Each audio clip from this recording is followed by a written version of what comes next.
Okay, Jack, so now we're going to do paragraph 3, which is how the theme applies to you.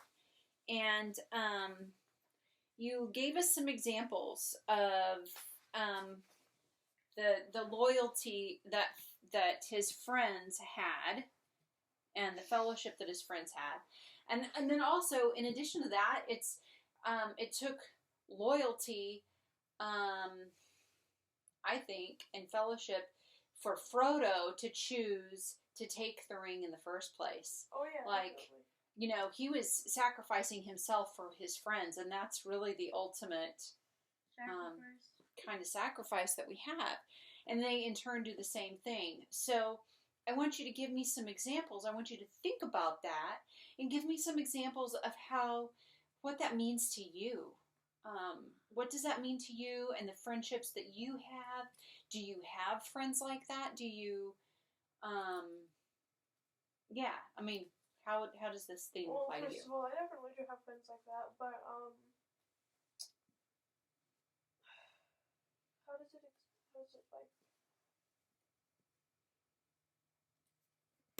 honestly, I don't know where I would be without my friends, I don't know, it definitely means a lot to me, but I don't know how to put it into words, if that makes any sense. Do you have a friend that would stay with you no matter what? Do you have a friend like that? I like to think so. Okay. But so maybe you can talk about, in this paragraph, maybe you can talk about why it would be important for you to have a friend that would stay with you no matter what, that you could trust. So would that be what I would... Evidence...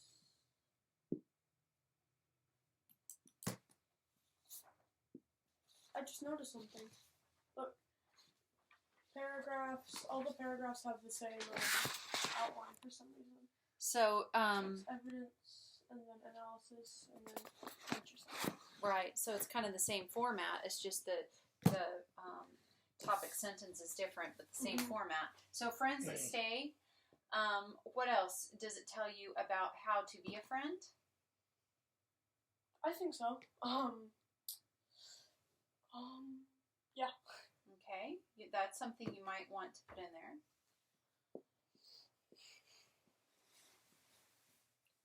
I also think that I think it also kind of tells you how to treat friends and how to... I don't know, how to treat friends. Okay. So, you could kind of... But those are the kinds of things that you would put in here. Yeah, okay. That's what I was saying. Okay, so your topic sentence would be something like... Cheesy. The examples of friendship and loyalty found in Fellowship of the Rings teach people to how to be a friend. And then should I write that down? Sure, if you want to. Okay. And that would be a good, so, I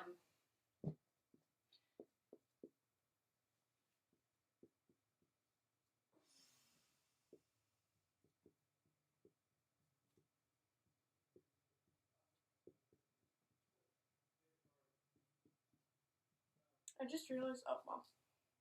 It's okay. It's still going. Oh, okay, fine. I might put this in, but the book is called Fellowship of the Ring for a reason. Good. Teach about friendship. Friendship is magic. My little Teach us about friendship and me. Okay, so you said the name of the book. That's a good name of the book. Would be something good. And then, of course, you'll have a clincher here, too, at the end. So, again, so you're going to provide examples. And you might even be able to provide quotes and examples from the book, okay? And then talk about, then you want to analyze those quotes and those examples in a fashion that says, this teaches me that it's very important, that I want a friend who will stay with me no matter what, okay? And then maybe you have another example, and then you say, this teaches me how to be a friend, blah, blah, blah, okay? Something like that. I don't know. That worked, yeah. Okay. Already paragraph 4. How does this sleep? Okay, so we're also going to develop Joe's outline. If he's going to choose free will versus determinism, it might be a little hard to apply to you, right? So let's talk it through. Well, I don't necessarily know how I can say it through me, but I can say it in, like, everyday life, or not necessarily me, but certain people.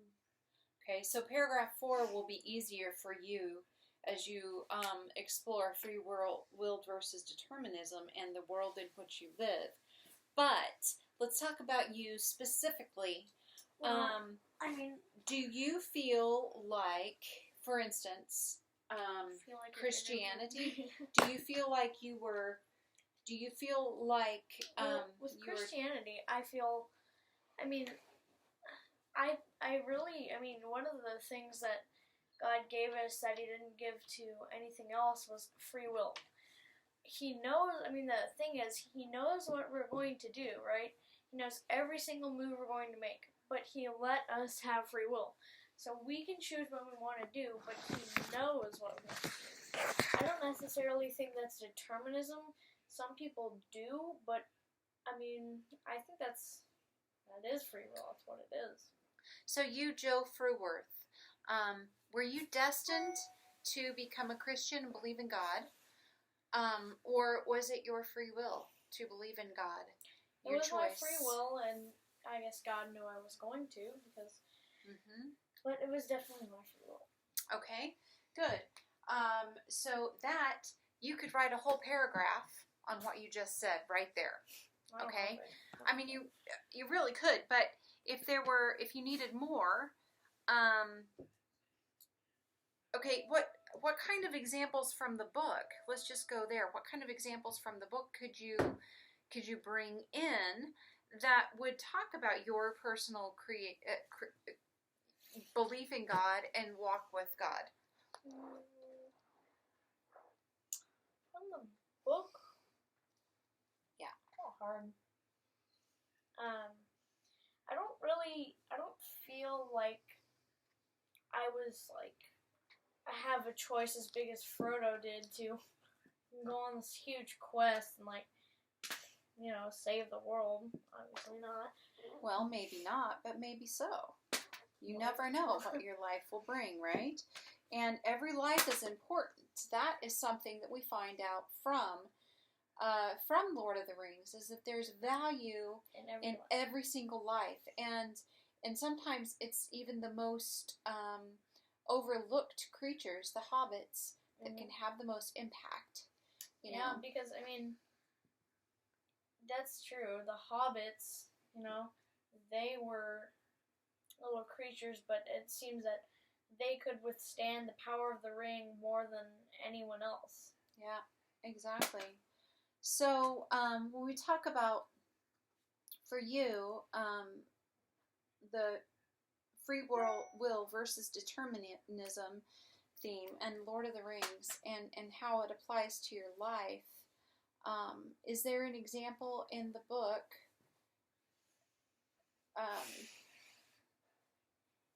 I guess just Frodo choosing to go on this quest that's not a quest that he knows is not going to be an easy journey? Well, what God, He put us outside of our comfort zones. Being a Christian, is it always easy? No, definitely not, because some places, people persecute Christians and don't allow Christianity preaching. So I think just being a Christian in itself, maybe is its own journey. You know, is there a Bible verse or something, or a common, like maybe choosing the road less traveled, or a story in the Bible, a parable of some sort about a man having to choose the harder road? The man who built the house on the rock and the man who built the house on the sand. The man who built his house on the sand, it was an easier thing because, you know, you could just ram wood into the sand, soft sand, and, you know, make a house pretty quickly and easily. But when the big flood came, his house was completely destroyed. But the man who worked harder and built his house on the rock, he and his family were kept safe. Excellent. So, by choosing the hard way, we are, even if we are, you know, killed, then we are eternally living with Christ, which is the ultimate reward. Awesome. So, do you see how you just built a paragraph about free will versus determinism, and you've given examples from the book and talked about how it applies to you in your personal life, and then you also just quoted examples from the Bible in addition, right? You see how it's all tied together? Oh. So what would your topic sentence maybe be for this? I can't use I, me, and my in this paper, so maybe I believe that Christianity itself is like Frodo's journey to take the ring. My Christianity? Because you want to talk about it with yourself. Yeah. My Christian faith is like Frodo choosing to take the quest. Because it is safer to deny Christianity when going into certain countries, but if you preach it, yeah, for sure. If you can even convert one person, it is all worth it. Awesome. Cool. All right, pausing video. Okay, so what I don't want you to do is use Jack and Joe's exact words and their thesis statements, but we've tried to provide you a really good example of writing your thesis statement, building your introductory paragraph outline, and your first two body paragraphs. That second paragraph, which is theme and how Tolkien develops that theme in the book, and then the third one is about how that theme applies to you personally. On their own, Jack and Joe are going to sit down and work on their outline for the fourth paragraph, which is how does the theme relate to the world in which you live? Okay. And we hope that, like, just seeing how the last three were done, you guys can just, you know, get an idea of how to do the 4 and 5. Yeah, on your own. We're not going to record those. I think that you should be able to. Also, they're pretty scripted. As Jack said earlier, the sequence here is the same. It's just the formula is the same, but the question is different. And then with your conclusion paragraph, you're going to need to restate your thesis statement, and it says, and then make a reflection. So this is the so what part of your paper. Why is this theme important? You know, what kind of impact does it have on you in the world? And you want to include your thesis statement, and then you want to make some kind of reflection. And I even have some examples right here that are sentence starters. You can use those exact words if you want for your sentence starters. And that should kind of be the last sentence in your paragraph. After reading The Fellowship of the Rings, I felt, wished, realized, understood, blah, blah, blah. Or the Fellowship of the Rings deeply affected me because blah, blah, blah, blah. Or, and you can even say, after the theme, fellowship and loyalty, helped me to realize blah, blah, blah, blah, blah. Or the theme fellowship and loyalty really deeply affected me because after I read this, I think that you should replace the theme that you've chose with Fellowship of the Rings, because it's more about the theme and less about the book. So, okay, good. Makes sense? You're good? You ready to rock out that last the last two paragraphs? Mm-hmm. Okay. All right. We're going to get started on the rough draft this week as well. Yeah. So, okay, cool. Happy writing.